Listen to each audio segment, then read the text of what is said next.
各位朋友，早晨，師兄再嚟同大家講四言讀報嘅第13講，先財後印，反成其福；先印後財，反成其辱。辱係恥辱啦。咁呢個純粹係講個行運。咁我哋知道即係行運有所謂行順運，有所謂行逆運啦嚇。咁男女唔一樣嘅咁即係點講啊？如果你係行運嘅時候，先行財運，先財啊，行完個財運，再行個印運。咦？佢話係好嘢嚟嘅喎，咁點解叫做好嘢咧？原來如果你先行財運係唔好嘅，財不好。點解不好啊？如果你行財運唔好，因為你身弱啦，係嘛？身弱，於是你行財運，咁你見到財都冇得唔夠力去執。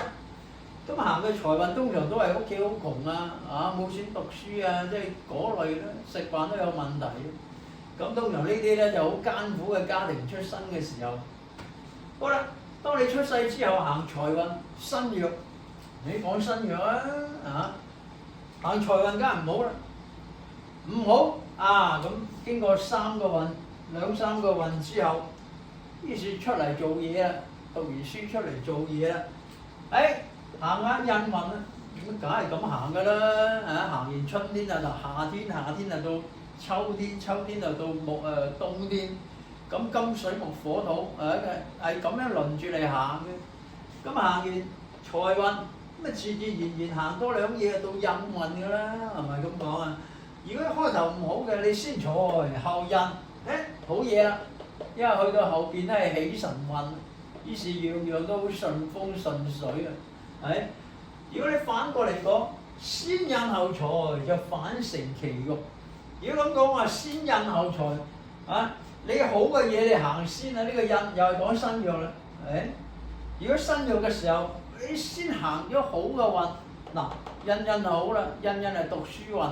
如果你身弱行印運，即係講開頭嗰兩個運啦，讀書好啦，成績好啦，學業好，又考啲功名啊，做嘢都做大啲嘅。咁你行啲印運，身弱先行印運，到行財運嘅時候咧，咁就唔好啦，去到行財運，先苦咪先甜後苦啦，咁行完好運之後，到你行財運嘅時候，身弱行財運就梗係唔好啦，見到財真係破財啦，好，咁我哋話財官印壽就大忌比肩。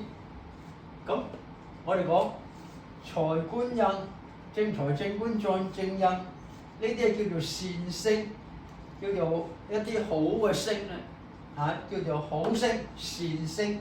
相反呢啲印啊、煞或者係雕印咁呢啲係叫做惡星喺十神裏邊就係咁分啊。財官印善星雕印傷煞係惡星。嗰啲正官正財正印呢啲咧，大忌比肩，你又唔好見到比劫喎，比肩即係比啦，大佬咁高咁大比肩，因為點解？如果你見比肩，比係咪劫財啊？如果你行去見到個比，咁啊講下財官梗係正，梗係用神啦或者喜神啦。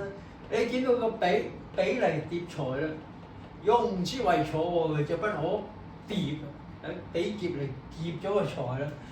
如果你行運見到比官星，本嚟有功名嘅，有利祿有祿，咁你個比嚟到同佢對打，個官同比係打交，咁你就分咗官星嘅利嘅名嘅，唔係利嘅，呢個係名，呢個利，呢個係名。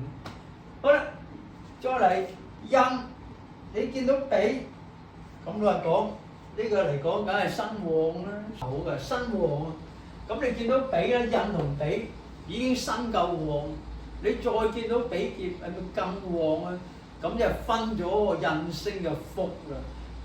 咁所以就話啲正星善星咧、財官印咧，就千祈唔好見到比嚟分晒佢哋啲名利權啊！咁通常呢啲咁嘅正官、正財、正印咧，就中意生嘅喎，佢生坐嘅。咁我哋話財啊，最好有雙食生財啦，雙食生財啊。官財旺生官啊，印咁啊當然係殺印相生啦，咁雙食生財，財旺生官，殺印相生呢啲係善星係中意俾人生佢。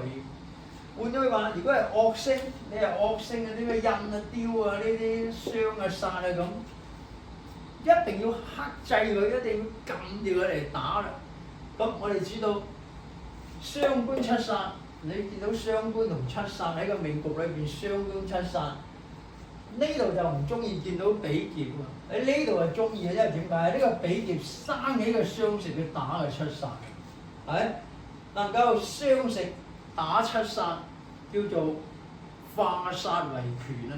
咁你見到比星咪好咯，比生雙食去打個七殺，咪化殺為權啦，就係咁解。